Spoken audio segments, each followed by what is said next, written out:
नमस्कार दोस्तों, स्कूल वाले मैथ में आपका हार्दिक स्वागत है। मैं अभिनंदन है। आज हम प्रायिकता के पार्ट 2 के बारे में चर्चा करेंगे। पहले पार्ट में हमने ताश के पत्तों के बारे में चर्चा की थी। आज हम सिक्के वाले प्रश्न पे चर्चा करेंगे। इस पे बोर्ड एग्जाम में एक प्रश्न आता है, जैसे एक सिक्का एक बार उछालने पर कुल परिणाम कितने आते हैं? 2। एक आएगा हेड और एक आएगा टेल। हेड को हिंदी में कहते हैं चित और टेल को हिंदी में कहते हैं पट। अब प्रश्न आया अपना, एक सिक्का एक बार उछालने पर प्रायिकता ज्ञात कीजिए जीत आने की। जीत यानी क्या? हेड आने की।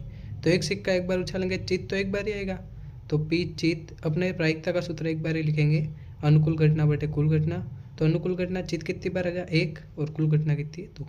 एक बार सिक्का एक बार उछालते हैं तो 2 ही घटना होगी, एक या तो हेड आएगा या टेल होगा, तो कुल परिणाम कितने हो गए? 2। इसी प्रकार पट आने की प्रायिकता पूछे तो पी पट। अब सूत्र बार बार नहीं लिखेंगे, ये हमने पहले में लिख दिया है, परीक्षा में हमको लिखना है, लेकिन अभी हम समझने के लिए रैपिड रिवीजन कर रहे हैं, तो एक बार ही सूत्र लिखेंगे। तो यहाँ पे भी क्या होगी? 1/2। ये एक सिक्के वाले प्रश्न पे 2 ही प्रश्न बनते हैं। अब हम 2 सिक्कों वालों का पढ़ेंगे। 2 सिक्का हो या एक ही सिक्के को 2 बार उछाला जाए तो कुल परिणाम कितने होंगे? 2 की घात 2 यानी 4। तो कौन कौन से होंगे? या तो दोनों पे हेड आ जाए, या पहले पे हेड आए दूसरे पे टेल आए, या पहले पे टेल आए दूसरे पे हेड आए, या दोनों पे टेल आ जाए।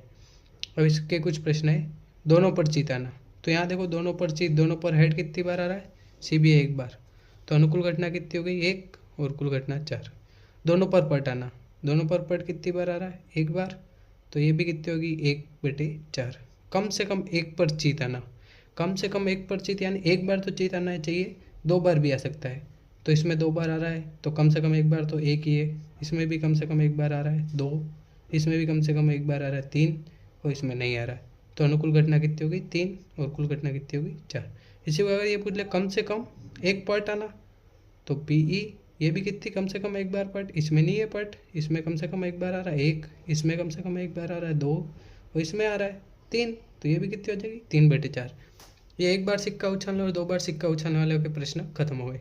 अब हम पढ़ेंगे, जब 3 सिक्के हो या एक ही सिक्के को 3 बार उछाला जाए तो कुल परिणाम कितने होंगे? 2 की घात 3 यानी 2 × 2 × 2। 2 दूनी 4, 4 दूनी 8। तो ये कैसे बनाएंगे मैं आपको सिखाता हूँ। या तो तीनों पे हेड आ जाए, तीनों पे हेड आ जाए, H तो पीछे से एक हेड को हटा देंगे, H टेल। फिर दूसरे वाले को हटा देंगे, HT। फिर तीसरे वाले हेड को हटा देंगे, TT। 4 परिणाम ये हो गए।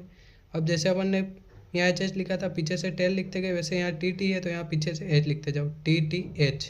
फिर सेकंड वाले टेल को हटाया, THH। अब H तो आ गया है, तो अब क्या करेंगे? एक बार बीच में H लेंगे और एक बार बीच में टेल लेंगे। इस प्रकार ये टोटल कितने परिणाम आ गए? 8। और इन पर प्रश्न है, 3 सिक्कों को एक साथ उछाला जाए तो तीनों पर जीत, तो तीनों पर हेड कितनी बार आ रहा है? एक ही बार आ रहा है, ये वाला H तीनों पर। तो अनुकूल घटना कितनी हो गई? 1, और कुल घटना 8। तीनों पर पट कितनी बार आ रहा है?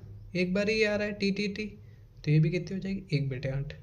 कम से कम 2 पर जीत, यानी कम से कम 2 पर तो जीत आना चाहिए, 3 बार भी आ सकता है। तो इसमें 3 बार आ रहा है 1, इसमें 2 बार आ रहा है 2, इसमें कम से कम 2 बार नहीं आ रहा है, इसमें भी नहीं आ रहा है, इसमें भी नहीं आ रहा है, इसमें 2 बार आ रहा है 3, और इसमें 3 आ रहा है 4। तो 4/8, तो ये 1/2। ऐसे बात कम से कम 2 पट वाले भी कितने? 4/8, 1/2। एक ही जीत आना, मतलब एक ही बार जीत आना। ऐसे कितने? 1, 2 और 3, तो 3/8। इसी प्रकार एक ही पर पट आना, ये भी कितने? 1, ये नहीं है, 1, 2 और 3, तो ये भी कितना हो जाएगा? 3/8। एक पर भी जीत ना आना, एक पर भी जीत ना आना यानी तीनों पर क्या आना? पट। तो ये तीनों पर पट कितनी बार है? एक बार, 1/8। इस बार ये हमने सिक्के वाले सारे प्रश्न खत्म हो गए। इसमें से एक प्रश्न फिक्स आएगा। इस चैनल को अगर ये समझ में आ गया है तो लाइक कीजिए, शेयर कीजिए, सब्सक्राइब कीजिए, और अगला कौन सा टॉपिक लाए ये कमेंट में बताइए। धन्यवाद।